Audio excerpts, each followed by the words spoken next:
Hello friends, नमस्कार। स्वागत है आप सभी का जीएस विजन एकेडमी पर। तो सीजीपीएससी द्वारा जो प्यून का परीक्षा लिया जाना है आपका सितंबर में, उसका ये प्रैक्टिस सेट 2 है। दूसरे नंबर का ये प्रैक्टिस सेट है और इस प्रैक्टिस सेट में हम जो है छत्तीसगढ़ से संबंधित सवाल ज्ञान देखेंगे। देखिए पीएससी द्वारा क्या क्या क्वेश्चन पूछा गया है और किस तरह से क्वेश्चन पूछा जा सकता है, उन सारे क्वेश्चन पर डिस्कस करेंगे। तो सारे क्वेश्चन सॉल्व जरूर कीजिएगा। अगर आप प्यून एग्जाम 2022 देने जा रहे हैं तो यह जो प्रैक्टिस सेट है बहुत ही इंपॉर्टेंट है। शुरू करते हैं। शुरू करने से पहले अगर आप हमारे चैनल में नए हैं तो सब्सक्राइब जरूर कर लीजिएगा, साथ ही बेल आइकन में ऑल प्रेस कर लीजिएगा। अगर आपने टेलीग्राम ज्वाइन नहीं किया है तो टेलीग्राम जरूर ज्वाइन कर लीजिए, वहाँ पर इसका PDF आपको मिल जाएगा। देखिए 2 वीडियो जारी हो रहा है, एक तो एडीओ के लिए प्रैक्टिस सेट और ये प्यून एग्जाम के लिए प्रैक्टिस सेट। इसके बाद जो है अभी शिक्षक और सहायक शिक्षक भर्ती निकलने वाला है, उसका भी प्रैक्टिस सेट और नोट्स आपको प्रोवाइड कराया जाएगा। तो चलिए देखते हैं पहला क्वेश्चन क्या है।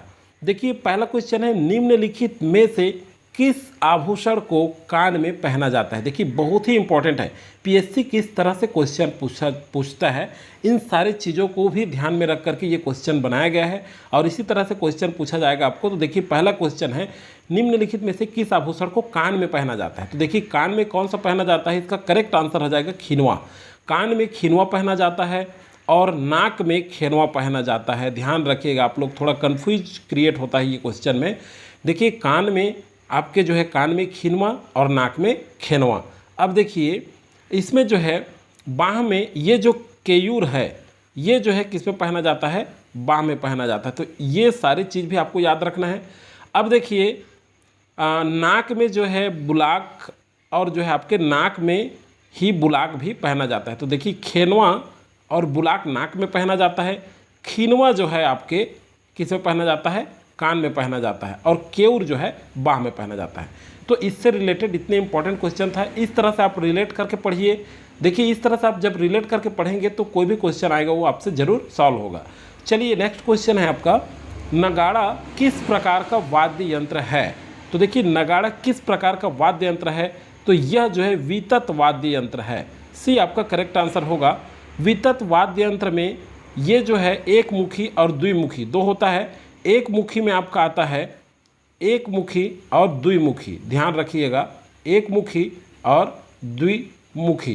तो देखिए एक मुखी में कौन कौन सा आता है, एक मुखी में आपका होता है जैसे नगाड़ा और ताशा।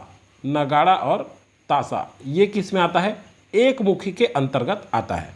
अब द्विमुखी के अंतर्गत जो दोनों तरफ से बजाया जाता है, ऐसा ध्यान रखिए, मादर, क्या मादर, और जो है ढोल मृदंग।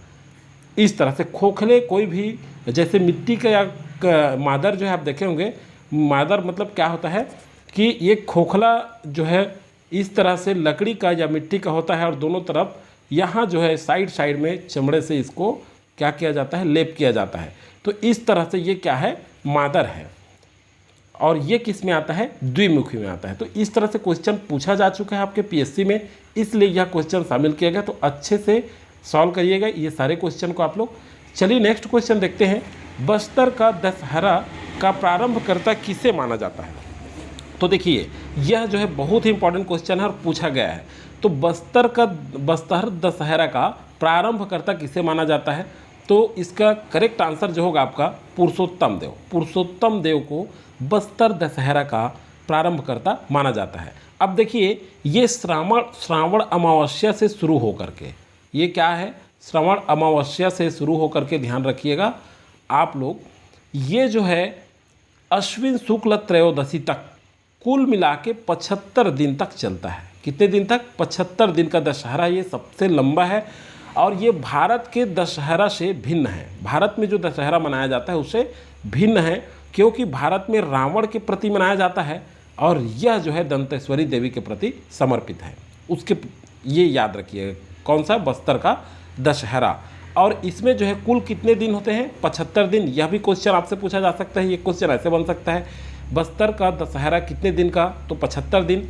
इसमें 13 दिन जो होता है ये प्रमुख रस्म होता है, इसमें 13 दिन प्रमुख रस्म का होता है। तो ये सारे डिटेल बने आपके इस क्वेश्चन से। इस तरह से क्वेश्चन बन सकते हैं और जिस तरह से क्वेश्चन बन सकते हैं उस सारे क्वेश्चन को हम लोग डिटेल जरूर अध्ययन करें। आप लोग जब डिटेल अध्ययन करते हैं तो कोई भी क्वेश्चन आपका पूछा जाएगा तो आपसे क्वेश्चन जरूर बनेगा। चलिए नेक्स्ट क्वेश्चन है, इस राज्य के किस पर्व में विवाहित महिलाएं अपने मायके जा कर के पति के लिए व्रत रखती हैं। तो देखिए पति के लिए व्रत रखती हैं ये विवाहित महिलाएं, ये कौन सा पर्व है? तो देखिए इसका सही आंसर है आपका तीजा, मतलब हरितालिका कहते हैं। तीजा क्या है? तीजा जो है, तीजा में महिलाएं अपने मायके में जा कर के पति के लिए व्रत रखती हैं। अब देखिए ये जो हलषष्ठी है इससे भी देख लीजिए, क्योंकि इससे भी क्वेश्चन बनते हैं आपके। तो पुत्र की लंबी आयु के लिए, किसके लिए? पुत्र की लंबी आयु के लिए ध्यान रखेंगे आप लोग। पुत्र की जो लंबी आयु होता है उसके लिए माताएं व्रत रखती हैं। कौन रखती हैं? माताएं, ध्यान रखिएगा। तो ये इंपॉर्टेंट है, पूछा जा सकता है ये भी क्वेश्चन में आपका। चलिए नेक्स्ट क्वेश्चन की ओर बढ़ते हैं। नेक्स्ट क्वेश्चन है आपका, छत्तीसगढ़ के लिए प्रसिद्ध लोक नाट्य नाचा के भीष्म पितामह किसे कहा जाता है? देखिए बहुत ही इंपॉर्टेंट क्वेश्चन है और कई बार पूछा गया है इसे एग्जाम में। तो देखिए ये दाऊ दुलार सिंह जो मंदराजी है, इनको जो है जो प्रसिद्ध लोक नाट्य है हमारे इस छत्तीसगढ़ का, इनके भीष्म पितामह कहा जाता है। अब देखिए, अब देखते हैं हम लोग नेक्स्ट क्वेश्चन की ओर बढ़ते हैं। नेक्स्ट क्वेश्चन है आपका, इस राज्य में राउत नाचा महोत्सव किस वर्ष से प्रारंभ हुआ? तो देखिए ये 1978 ईस्वी से प्रारंभ हुआ है, ध्यान रखिएगा, बहुत ही इंपॉर्टेंट क्वेश्चन है ये। नेक्स्ट क्वेश्चन की ओर आगे बढ़ते हैं। इस राज्य की सबसे साक्षर जनजाति कौन सी है? अब ये क्वेश्चन तो देख लीजिए कि कितने बार आपके एग्जाम में पूछा जा चुका है और ये बहुत ही इंपॉर्टेंट क्वेश्चन है और आप सभी को पता भी होगा। तो देखिए सबसे साक्षर जनजाति कौन सी है? उरांव है, ये आप सभी जानते हैं, उरांव सबसे साक्षर जनजाति है। अब देखिए जो क्वेश्चन में जितना इंपॉर्टेंट बनेंगे और उससे रिलेटेड किस तरह से क्वेश्चन पूछे जा सकते हैं, उन सारे क्वेश्चन पर डिस्कस करेंगे। अच्छा लगने पर दोस्तों वीडियो को लाइक और शेयर जरूर करें आप लोग, ताकि अन्य लोगों को भी इसका लाभ मिल सके। चलिए नेक्स्ट है आपका, इस राज्य में एशिया का प्रथम संगीत विश्वविद्यालय कहाँ स्थित है? देखिए ये एशिया का प्रथम संगीत विश्वविद्यालय है और कहाँ है? तो देखिए ये जो है आपका खैरागढ़ राजनांदगांव में है, ध्यान रखिएगा, बी आपका करेक्ट आंसर होगा। एक चीज़ बता दूं, ये जो एशिया का प्रथम संगीत विश्वविद्यालय खैरागढ़ संगीत विश्वविद्यालय है, इसकी स्थापना कब हुई थी? तो 1956 में, ध्यान रखिएगा, कब हुई थी? 1956 में। और किसके द्वारा स्थापना की गई थी? तो राजा वीरेंद्र बहादुर सिंह, राजा वीरेंद्र बहादुर सिंह, ध्यान रखिएगा, किसके द्वारा स्थापित की गई थी? वीरेंद्र बहादुर सिंह। अब देखिए दोस्तों, स्थापना से संबंधित क्वेश्चन बन सकता है, कब स्थापना हुआ ये संबंधित क्वेश्चन बन सकता है। दो क्वेश्चन रिलेटेड हो गए इससे आपका इंपॉर्टेंट।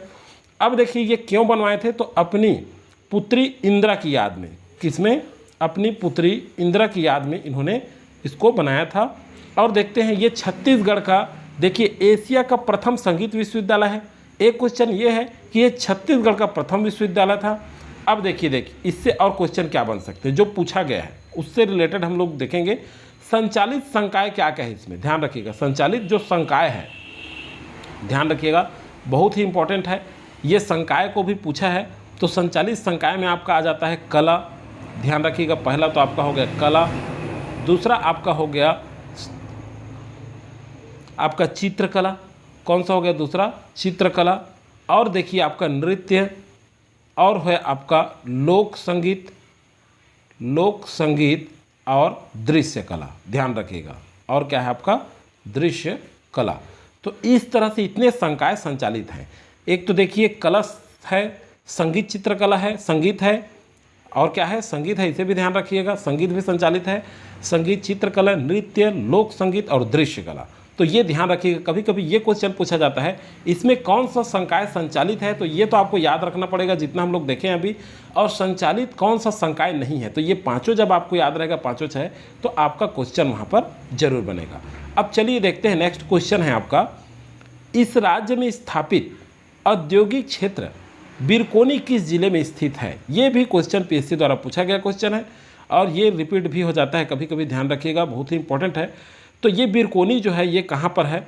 तो बिरकोनी जो है आपका महासमुंद जिला में है, ये ध्यान रखिएगा। अब देखिए धमतरी में क्या है? तो धमतरी में कौन सा औद्योगिक केंद्र है, औद्योगिक क्षेत्र है? तो देखिए इसमें धमतरी में जो है आपका श्यामा तराई है, या श्याम तराई भी कहते हैं, कौन सा? श्याम तराई। अब जो है दंतेवाड़ा में आपका टेकनार है। इससे रिलेटेड इतना सारा चीज़ रिलेट करके जरूर पढ़िए ताकि आपका सारे क्वेश्चन वहाँ पर एग्जाम में बन जाए। अब देखिए सरगुजा में क्या है? तो सरगुजा में नयनपुर गिरवरगंज है, सरगुजा में क्या है, नयनपुर, गिरवरगंज। तो ये ध्यान रखिएगा, इतने औद्योगिक क्षेत्र हैं। और दोस्तों एक चीज़ और बता दूं मैं कि लगातार आप कोई भी क्वेश्चन करते हैं तो आप पूरा कंप्लीट करिए, बीच में नहीं छोड़िए। बीच में आप लोग क्या होता है, 4 क्वेश्चन करते हैं तो आपको स्वयं भी समझ नहीं आता और क्वेश्चन किस तरह से पूछा जाता है वो सारा चीज़ डिटेल दिखता है। जब पूरा करते हैं तो अभ्यास भी होता है और सारे क्वेश्चन भी हमको याद रहते हैं। चलिए देखते हैं, इस राज्य की प्रमुख अभ्यारण्य, पूरा भाग हो गया, आधा भाग रहेगा, यहाँ पर थोड़ा करेक्शन कर लेंगे। इस राज्य की प्रमुख अभ्यारण्य तमोर पिंगला किस जिले में है? तो देखिए ये क्वेश्चन बहुत इंपॉर्टेंट है, पूछा गया है 2-3 बार इसे। देखिए व्यापम में भी लिया गया था क्वेश्चन।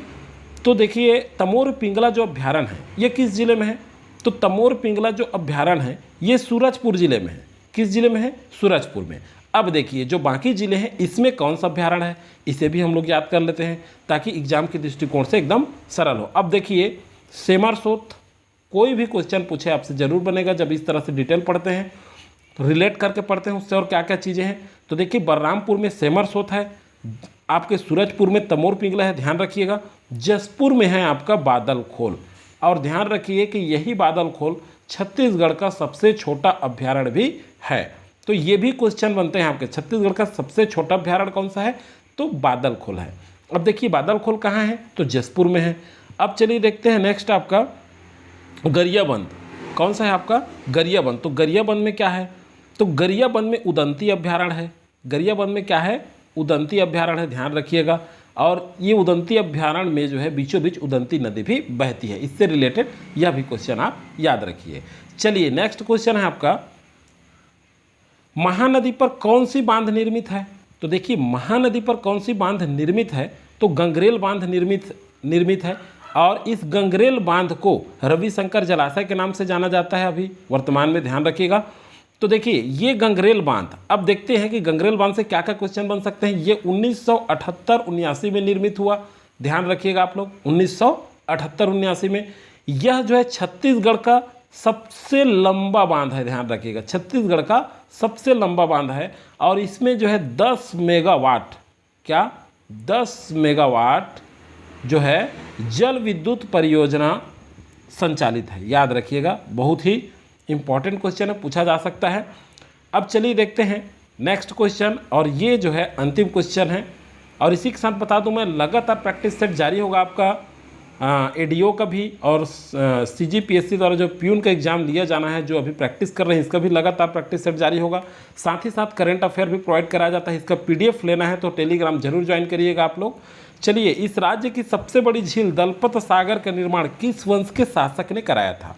तो देखिए इंपॉर्टेंट है, किस वंश के शासक ने कराया था? तो काकतीय वंश के शासक ने दलपत सागर का निर्माण कराया था। और दलपत सागर का निर्माण जो है राजा किसने कराया था? दलपत देव ने। किसने कराया था? दलपत देव। और ये दलपत